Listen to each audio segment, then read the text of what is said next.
Hello everyone. I've tried to start this multiple ways and I keep fumbling and thinking, no, that's not the way to do it.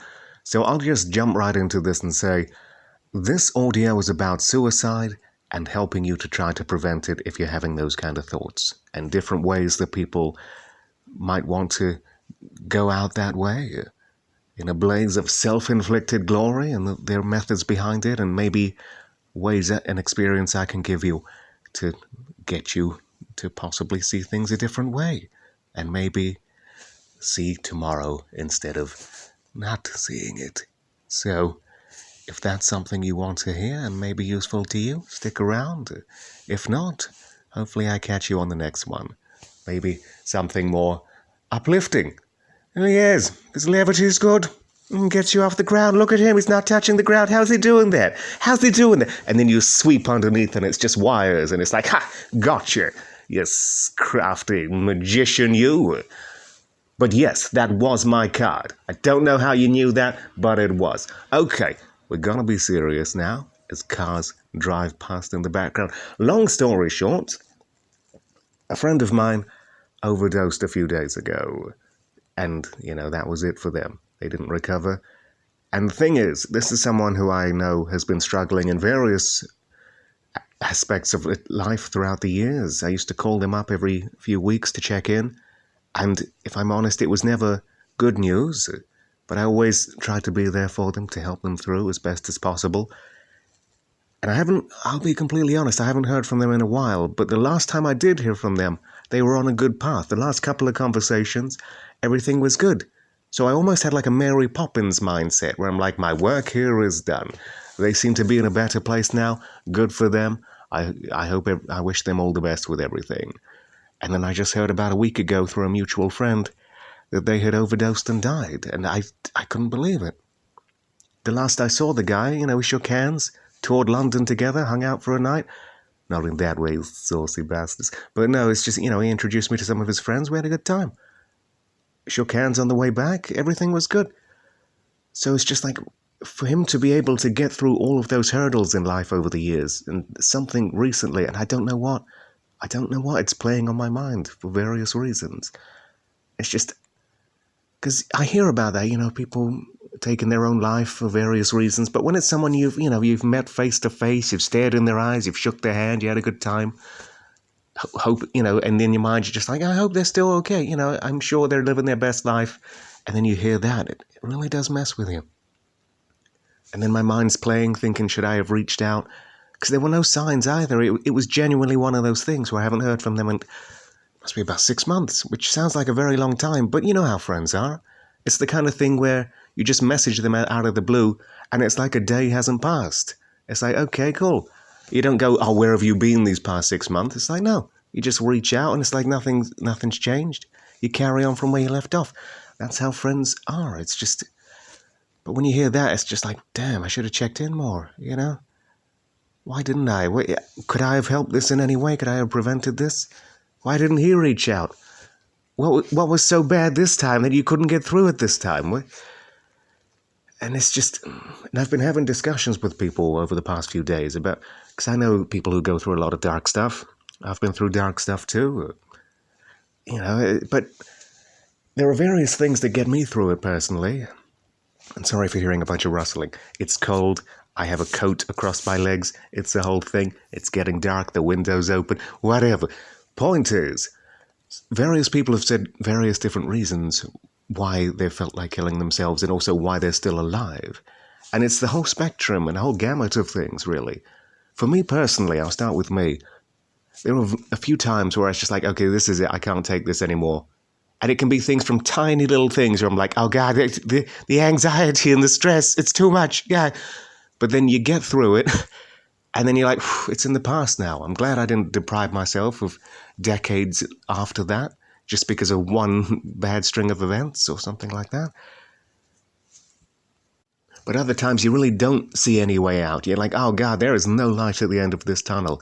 It's just this is it till my dying days. But then... some of that is just a state of mind, really, Like sometimes I wake up, nothing has changed at all, but I'm feeling better. I mean, maybe that's bipolar or something. People say that's what that is. My mood doesn't change on a dime, though, so I'm not sure if it is that. I've never been diagnosed with anything like that. But it's interesting how just a change of perspective, like one person's horrific nightmare can be another person's tolerable day or even a good day. Who knows?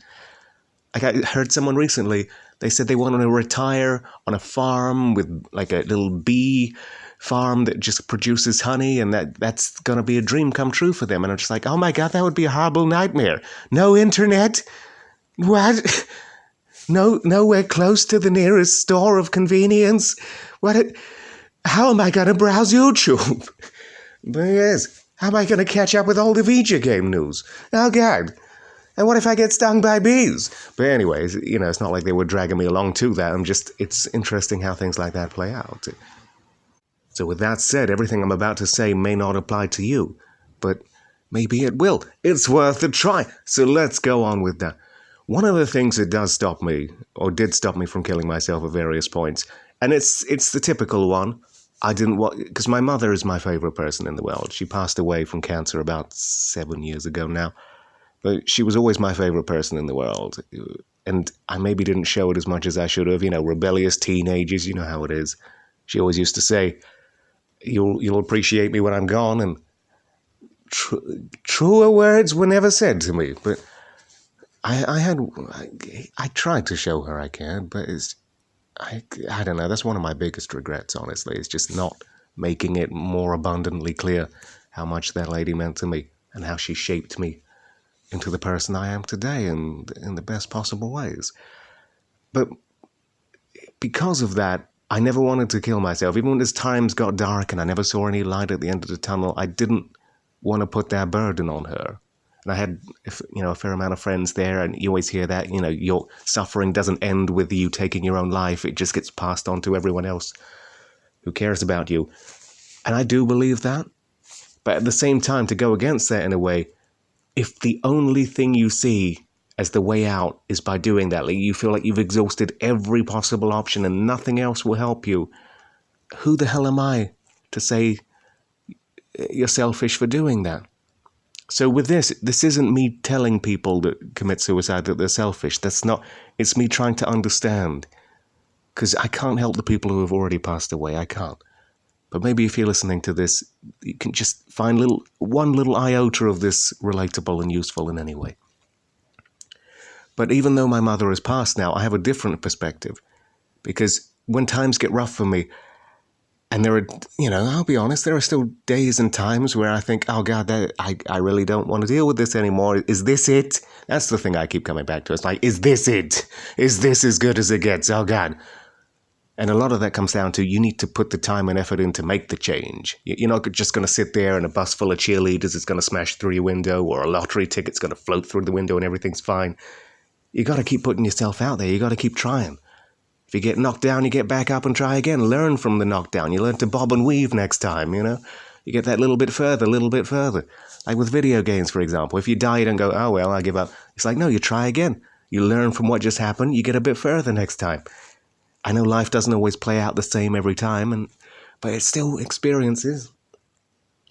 So to that end, again, my mother must have sunk tens of thousands, if not hundreds of thousands of hours into just trying to raise me as best as possible. And I feel like that would be taking away her life and everything she worked towards if I killed myself. That would be hundreds and thousands of hours of her life just wasted on me if I were to just take my own life. And I respect her too much to take that away from her. It's like I feel like I almost need to leave a legacy in some way, to do good for people, to help keep her memory alive in ways. You don't always have to have future generations of children to pass on your teachings and to try and spread words to better people or to better people's lives in some way. There are so many other ways you can do that. So that's why I'm still alive. That's one of the reasons. And also because I do strongly believe that things have every chance of getting better. And, you might not see any light at the end of the tunnel now, but you don't know what tomorrow holds. You just don't. All you can do is try your best to put yourself in a position where tomorrow is as good as it can be. But as I said, I've been talking to other people about this recently, other people who get depressed and what what brings them down, what makes them have suicidal thoughts. And someone said to me something that I've never considered. It's never been in my mind that this is a reason for suicide. And this lady said, I won't name names, of course, but a lady said to me, she feels like everyone else would benefit if she weren't alive anymore, that she's so much of a burden on everyone else around her, that by killing herself, everyone else's life would be better. Like just spring flowers will just bloom, and and everyone's like, oh, I'm glad that nightmare of hers is over. And it's just that I don't even know where to begin with that. Again, part of it's because my mind doesn't go in that direction. I've never seen myself as a burden on anyone, because whenever I feel like I'm a shitty person, which does happen, of course it does, I'm like, okay, what can I do to improve myself so I'm less shitty? And it's not for the approval of others. I don't give a fuck what other people think of me. I don't do anything I do for the appraisal or approval of others to fill that little ego or anything. I do it for me. It's personal satisfaction. It feels good to make other people happy and try to be my best self. And not everyone's going to like that. You can be your best self and not everyone's going to like you. And it may be a situation where the people who aren't going to like you just happen to be the people who are the closest in proximity to your daily events, whether it be at work, school, or whatever. And that's a shitty situation to be in, don't get me wrong. I mean, at school, I used to get the shit kicked out of me by everyone because no one liked me. They didn't. And part of that, I'll be honest, people change over the years. I look back on who I actually was back then and who I were. And it's just, I'd have probably kicked the shit out of me too, quite honestly, looking back. I'm like, that was a smug asshole. Someone needed to round that fucker out. And there was a guy on a podcast once, he said, the world has a way of evening you out. And it does. I would have still been a smug asshole if I didn't get the shit kicked out of me. And I worry about kids these days because bullying is so taboo these days. But I'm like, no, you know what? Every punch I got, even though I still have back pain and things like that, and my knees are a bit fucked and, got mental damage from that. Not like brain damage, but just, PTSD sometimes, where, little triggering things. I'll take that because it was a package deal with making me a better person. Maybe, sure, there were other ways I could have been this person, other ways I could have got to be who I am for the most part. But I don't regret that. I don't take that as a bad experience necessarily. I wish I didn't have fucking back pain. That's a bit of a handicap through life, but it is what it is. So to people who possibly feel that way, that they feel they're a burden on everyone else, are there other ways? Like, can you take a step back and evaluate your situation and just really try to figure out why you feel that way? Are people literally saying that to you? Because if they are, first of all, fuck those people. But secondly, how close are these people to you? Are you able to remove these people from your life and still function? Because if they're family members, you can move out. I know the market for housing is terrible right now, but there are ways. There are ways to get out of a situation that are less permanent to your health. Less permanent to... You can get away from that and see tomorrow.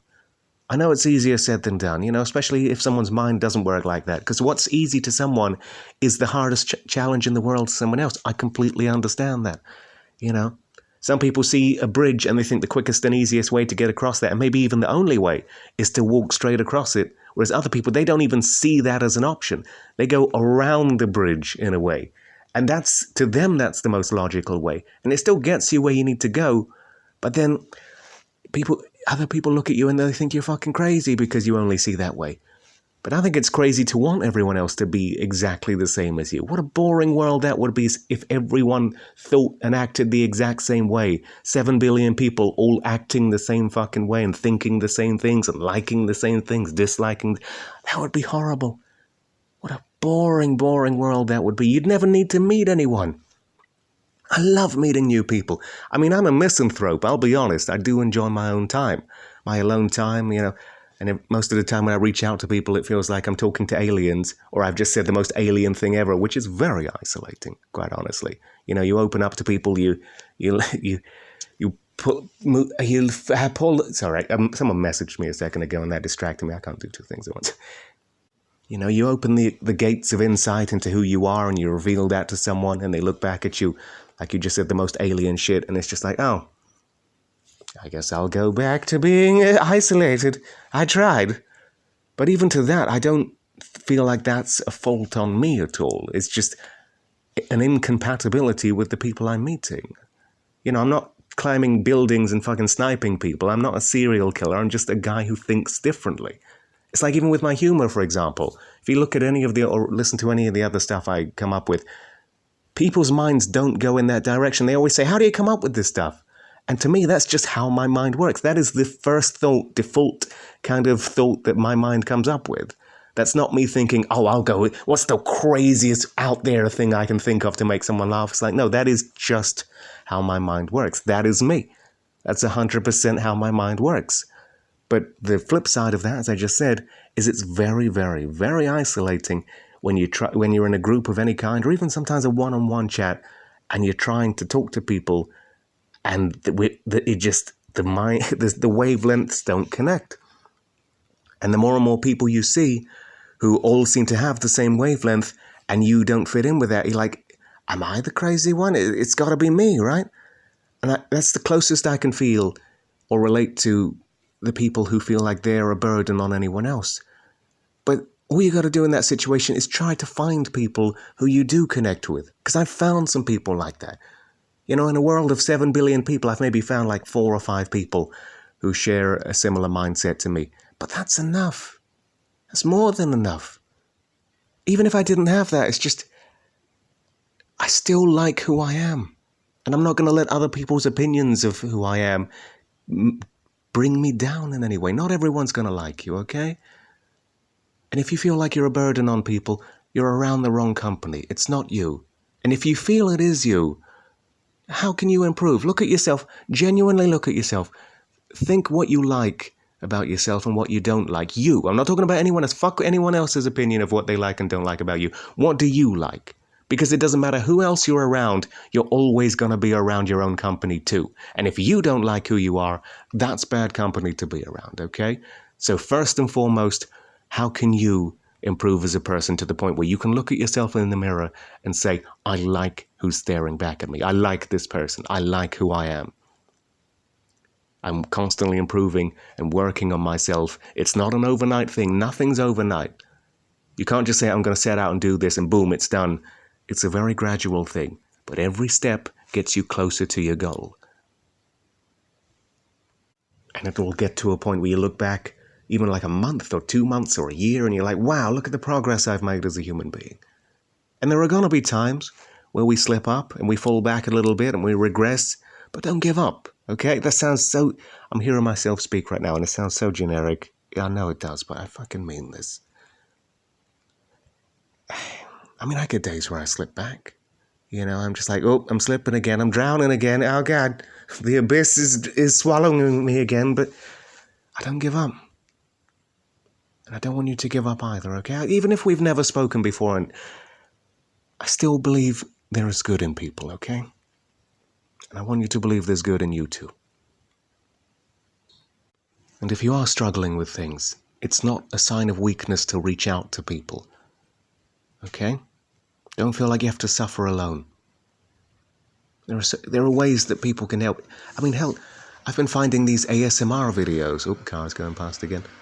Where it's just someone's basically staring at a camera, talking intimately into a microphone and just saying, it's okay. And these people don't know me. We're probably never going to meet. But it does help in some way. It does. I mean, sometimes I take a step back and think, oh, what am I even doing with my life? I'll be real with you. I'm like, this person doesn't know me. And that makes it worse in a way. Because it's almost like if someone forms an opinion of you and they don't know you well enough, it's like, get to know me first before you say I'm a great person. How about that? I realize the irony of this right now as I'm saying it. I do realize that. But it's still, but I mean what I say. And everything I'm saying is to try and help you to look inside yourself, be introspective. I'm not saying you're the greatest person in the world. We may have never even spoken before. But that's besides the point. This isn't about the connection between you and I right now. This is a connection between you and who you want to be, who you feel you need to be a better person and like who you are. Because I don't believe the solution is to kill yourself. I don't. So please take care of yourself, okay? And don't be afraid to reach out.